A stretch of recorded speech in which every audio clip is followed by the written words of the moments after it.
Best health packages up to 80% discount. Tirumala Diagnostics. Om Namo Venkatesaya. Suman TV ప్రేక్షకులకు నమస్కారం. భగవానుడి యొక్క శౌర్య పరాక్రమాలనేటువంటివి సాధారణమైనటువంటివి కాదు. ప్రపంచంలో ఉండేటువంటి ఏ జీవితంలో కూడాను భగవంతుని యొక్క పరాక్రమాన్ని, భగవంతుని యొక్క గొప్పదనాన్ని మనం పోల్చి చెప్పటానికి వీలు కాదు. కానీ కొన్ని గుణాలని తీసుకొని ఆ కొన్ని గుణాలను ప్రపంచంలో ఉండేటువంటి సమస్తమైనటువంటి పదార్థాల్లో మనం ఎప్పుడైతే దర్శించుకోగలుగుతామో అప్పుడు పరమాత్మ సర్వాంతర్యామిగా సర్వ జగత్తులో వ్యాపించినటువంటి వాడిగా మనం తెలుసుకోగలుగుతుంటాం. కనుక ఆ విధంగా ఈనాడు ఒక అద్భుతమైనటువంటి సన్నివేశాన్ని మనకి తెలియచేస్తూ గోదాదేవి పరమాత్మ యొక్క ఒక చక్కని రూపాన్ని మన కంటి ముందు దర్శింపచేస్తూ ఉన్నది. ఎలా ఉన్నాడు పరమాత్మ అంటే ఒక చక్కని మృగరాజులాగా, సింహంలాగా వస్తూ ఉన్నాడట ఆయన. ఎలాగో చూడండి. మరి మల్లై మురంజిల్ మన్నిక్కిడందురంగుం సిరియ సింగం அறிவுத்துத்தி விழுத்து வெறிமயிர் பொங்க எப்பாடும் பேர்ந்துதறி மூறி நிமிர்ந்து முழங்கி புறப்பட்டு பொதருமா புலேனி புவை புவண்ண உன் கோயில் நின்னிங்கனே புந்துருளி கோப்புடைய சிறிய சிங்காசனத்திருந்து యాంబంద కార్యం అరాయందరుల్ ఎలో ఎంబావాయ్. పరమాత్మ ఎలా ఉన్నాడు అనంటే మారి మలై మురంజిల్ అన్నాడు. వర్షాకాలంలో కొండ గుహలో పడుకొని నిద్రించుతున్నటువంటి ఒక సింహంలాగా ఉన్నాడట. ఏమిటి వర్షము అనంటే రెండు రకాలైనటువంటి వర్షాలు చెప్పారు. ఒకటి అజ్ఞాన వృష్టి అన్నారు. ఈ అజ్ఞానముతో కూడినటువంటి వర్షంలో దారి తెలియకుండా తిరుగుతూ ఉన్నటువంటి మూఢులైనటువంటి భక్తుల్ని సూచించేది. మరొక వర్షం ఎటువంటిది? భగవానుడి యొక్క కృపావర్షం అనేటువంటిది.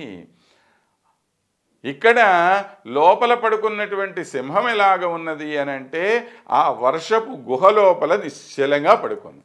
అంటే బయట ప్రపంచమంతా కూడాను ఏ విధమైనటువంటి అల్లకల్లోలము జరిగినా ఈ సింహానికి ఏమీ పట్టనట్టుగా ఉన్నది. కానీ సింహానికి పట్టలేదా? కాదు. మరి సింహం ఏం చేసింది తర్వాత? అది మనం చూసుకోవలసినటువంటి విషయం.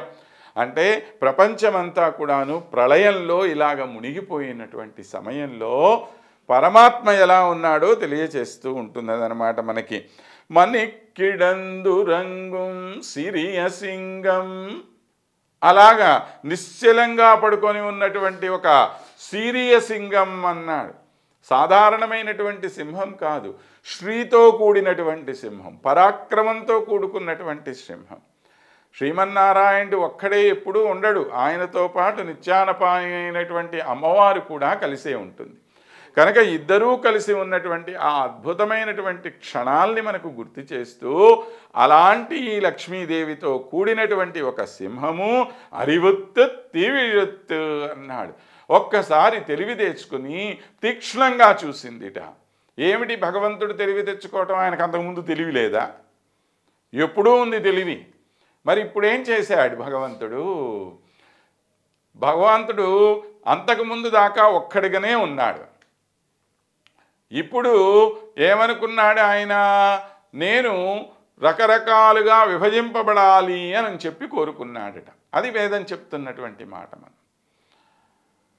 ఒక్కడిగా ఉన్నంత వరకు ఆయనకి ఉండి కొద్దిగా విసుగు పుట్టిందేమో, ఒక లీల ఆడుతూ ఉన్నాడు ఆయన.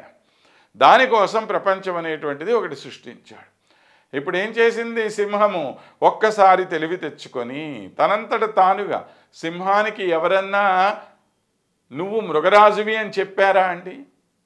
తనంతట తానే మృగరాజు. దాని యొక్క బల పరాక్రమాలని దృష్టిలో పెట్టుకుని అందరూ దాన్ని మృగరాజు అంటున్నాం, కానీ దాన్ని ఎవరూ కూడా మృగరాజు చేయలేదు. అలానే సింహం యొక్క పరమాత్మ యొక్క గొప్పతనం కూడా అదే.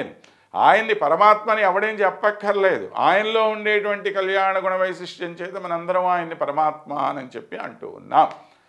అలాంటి భగవానుడు తనంతట తానుగా కోరుకొని ఈ ప్రపంచాన్ని సృష్టించాడు. వేరిమైర్పొంగా ఒక్కసారి ఆ పైనుండేటువంటి జూలుని నిక్కబొడుచుకొని ఎప్పాడుం పేర్దుదరి నెమ్మదిగా శరీరాన్ని ఇట్లాగా చాచి నెమ్మదిగా మూరి నిమిరిందు ముழంగి పురప్పట్టు ఒక్కసారి పైకి లేచి జూలు విదిల్చుకొని ఒంటిని ఇలాగ సాగదీసి ఇప్పుడు ఏమైంది, ఇప్పటిదాకా శరీరం అంతా ఉండేటువంటి అంగాలన్నీ లోపల ఉన్నాయి. నెమ్మదిగా ఒక్కొక్కటి బయటికి రావటం మొదలెట్టింది. అంటే ఇంతవరకు ఏకముగా ఉన్నటువంటి పరమాత్మ ఇప్పుడు తనంతట తానుగా అనేకమయ్యి సృష్టి అంతా కూడాను వ్యాపించి ఉన్నాడు. ఇది మనకి తెలియచేస్తున్నది ఈ అద్భుతమైనటువంటి పాశురం ద్వారా.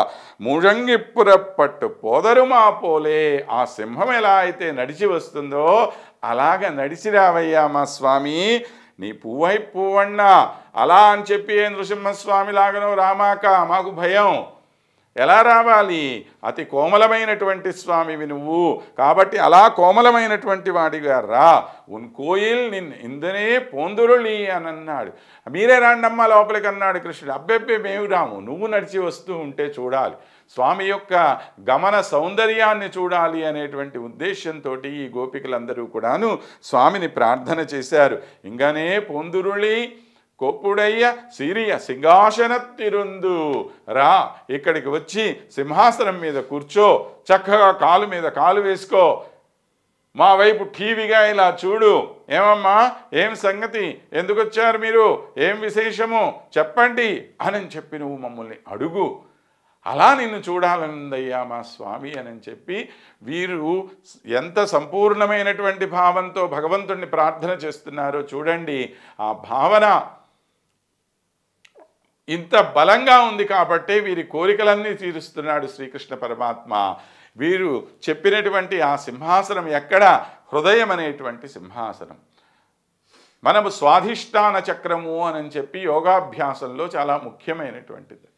స్వాధిష్టాన చక్రం మీద భగవానుణ్ణి నిలబెట్టుకోవటం అనేటువంటిది ఇక్కడ ప్రధానమైనటువంటిది. అలా ఒక్కొక్క చక్రాన్ని తీసుకొని వెళ్ళి చివరిలో మనము సహస్రారం దగ్గరికి వెళ్ళి భగవంతుడితో కలిసేటువంటిదే నిజమైనటువంటి యోగము అని చెప్పి మనకి ధర్మశాస్త్రాలు యోగశాస్త్రాలు చెప్తున్నటువంటి విషయాన్ని తెలియచేస్తూ ఇక్కడ ఈనాడు భగవంతుడు ఈ విధంగా ఒక సింహంలాగా రావాలి అని చెప్పి అద్భుతమైనటువంటి వర్ణన్ని మనకి గోదమ్మ అనుగ్రహించింది. మరొక చక్కని వర్ణనతోటి రేపు మరలా ఇంకొక పాశురంలో కలుద్దాం. అంతవరకు స్వస్తి.